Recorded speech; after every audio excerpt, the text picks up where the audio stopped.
Hello friend, જય શ્રી કૃષ્ણ। આજે આપણે 10 મિનિટમાં ભરવાની ઝંઝટ વગર ભરેલા ગુંદાનું શાક બનાવશું।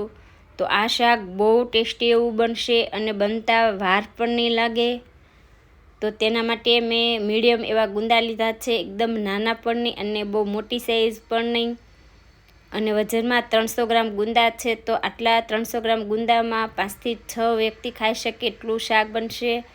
તો આ રીતે ચપ્પુ વડે 2 ભાગ કરી અને ચપ્પુ થોડું મીઠાવાળું કરી અને ઠળિયા અલગ કરી લેશું। આ રીતે કરશો તો ગુંદાના ઠળિયા ફટાફટ અલગ થઈ જશે અને હાથ પણ ઓછા ચીકણા થશે।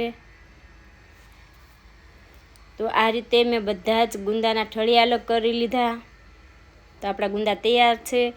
હવે એક બાઉલની અંદર મેં પહેલેથી જ પાણી ગરમ કરવા મૂક્યું હતું। પાણી પણ આપણું સરસ ગરમ થઈ ગયું। તો 1 ચમચી મીઠું અને આ ગુંદા એડ કરશું। અને આ ગુંદાને આપણે ગેસની ફ્લેમ હાઈ રાખી અને 4 થી 5 મિનિટ માટે બાફી લેવાના, એટલે જે ચીકાશ છે બધી દૂર થઈ જશે।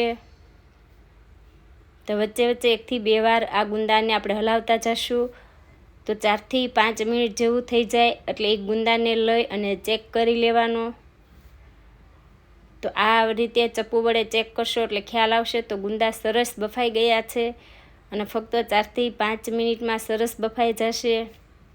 તો આ રીતે મેં એક કાણાવાળી એક વાસણ લીધું છે।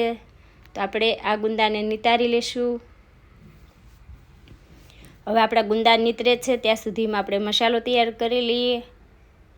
તો સિંગદાણા, કેરી અને સેવ ત્રણેય મેં એક સરખા પ્રમાણમાં લીધા છે।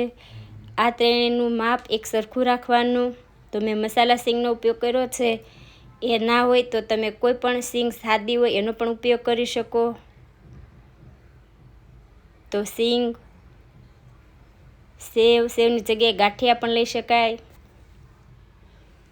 અને કેરી કોઈ પણ લઈ શકાય, દેશી અથવા કાગડા કેરી અથવા કેસર કેરી ચોક્કસ એડ કરવાની। અત્યારે સિઝન છે એટલે કેરી તમને મળી રહેશે। કેરીનો સ્વાદ પણ બહુ જ ફાઇન આવશે। 1 મરચી, 1 આદુનો ટુકડો, 2 ચમચી સફેદ તલ, 1 ચમચી વરિયાળી। બધા જ મસાલા આપણે ક્રશ કરી લેશું।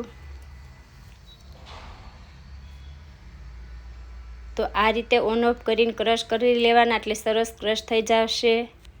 હવે આ મસાલાને આપણે ડીશમાં લઈને તેમાં જ બધા મસાલા કરી લઈએ। સ્વાદ અનુસાર મીઠું અને ગોળનો જ ઉપયોગ કરવાનો, એનાથી સ્વાદ સરસ આવશે। હિંગ, હળદર, ધાણા જીરું, શેકેલું જીરું પાવડર, ગરમ મસાલો, લાલ મરચું। તો મેં કાશ્મીરી લાલ મરચુંનો ઉપયોગ કર્યો છે, એનાથી શાકનો કલર એકદમ સરસ આવશે।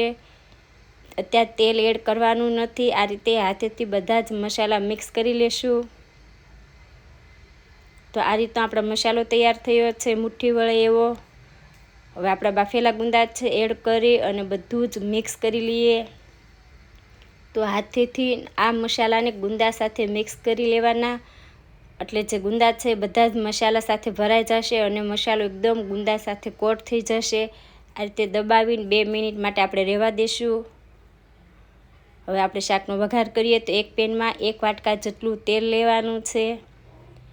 તેલનું પ્રમાણ અત્યારે થોડું વધારે રાખવાનું, કેમ કે આપણે આ ગુંદા છે એમાં સાતળવાના છે। તો આ રીતના આપણા ગુંદા કોટ થઈ ગયા છે મસાલા સાથે। તેલ ગરમ થાય એટલે રાઈ, જીરું, 1 ચમચી સફેદ તલ અને આ ગુંદા એડ કરશું। હવે આ ગુંદાને આપણે સાતળવાના છે। તો આપણે લીલું લસણ અત્યારે સિઝન છે એટલે મેં એડ કર્યું છે, પણ જો ના હોય તો તમારે સૂકું લસણ મસાલો બનાવો ત્યારે એડ કરી દેવાનું। તો આ બધી જ વસ્તુને 3 મિનિટ માટે તેલમાં ફ્રાય કરવાની છે। આ રીતે કરવાથી જે ચીકણા ગુંદા થોડા ઘણા રહી ગયા હોય તો ચીકાશ દૂર થશે અને શાક બિલકુલ ચીકણું નહીં બને। પણ જો તમારે આગળ નોનસ્ટિક પેન ના હોય તો બાફેલા ગુંદા હોય તેને 2 મિનિટ માટે તેલમાં સાતળી લેવાના અને પછી મસાલો એડ કરવાનો। તો આ રીતે મેં ગુંદાને 3 મિનિટ માટે તેલમાં સાતળી લીધા, પછી મેં છાશ એડ કરી છે। તો કુલ મેં 1.5 વાટકો છાશ એડ કરી। તમારે શાકમાં જેવો રસો રાખવો હોય એ રીતે છાશ એડ કરવાની। અને હવે ઢાંકી અને ફક્ત 2 થી 3 મિનિટ માટે આપણે ચડવા દઈશું।